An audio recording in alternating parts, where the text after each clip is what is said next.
KPMS തിരുത്തുമുറി ശാഖ വാർഷികം ആഘോഷിച്ചു. സരോജിനി പേങ്ങൻ പതാക ഉയർത്തി.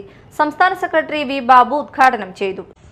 നമ്മുടേതായിട്ടുള്ള അവകാശങ്ങളും അതുപോലെയുള്ള ആനുകൂല്യങ്ങളും നേടിയെടുക്കുന്നതിന് വേണ്ടി ഓരോ കാലഘട്ടങ്ങളിലും സമഗ്രമായിട്ടുള്ള പഠനം നമുക്ക് ആവശ്യമാണ്. മഹാത്മാ അയ്യങ്കാളി പ്രജാസഭ ആദ്യമായി പ്രജാസഭയിലേക്ക് കടന്നു വന്നു 1911 നവംബർ മാസം 5-ാം തീയതി അദ്ദേഹത്തിന് പ്രവേശനം ലഭിച്ചു. അദ്ദേഹം 12-ാം തീയതി സഭയിൽ പ്രവേശിച്ചതിന് ശേഷം അദ്ദേഹത്തിന്റെ ആദ്യത്തെ 2 ആവശ്യങ്ങളായിരുന്നു. ഒന്ന്, കേരളത്തിലെ, അന്ന് കേരളം എന്ന് പറഞ്ഞിട്ടില്ല, തിരുവിതാംകൂറിലുള്ള മുഴുവൻ അധസ്ഥിത ജനവിഭാഗങ്ങൾക്കും പൊതുവൽ ഭൂമി പതിച്ചു കൊടുക്കണം. ഞങ്ങൾക്ക് കൃഷി ചെയ്യാനായിട്ടുള്ള ഭൂമി വേണം, അതുപോലെ തന്നെ വിദ്യ വേണം, ഭൂമി വേണം, തൊഴിൽ വേണം.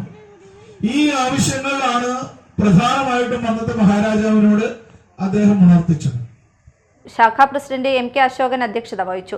ചടങ്ങിൽ Mala block panchayat president Subhashini Rajeev, ward member Sujatha Vijayan, ശാഖാ മുഖ്യ രക്ഷാധികാരി സരോജിനി പേങ്ങൻ എന്നിവരെ ആദരിച്ചു.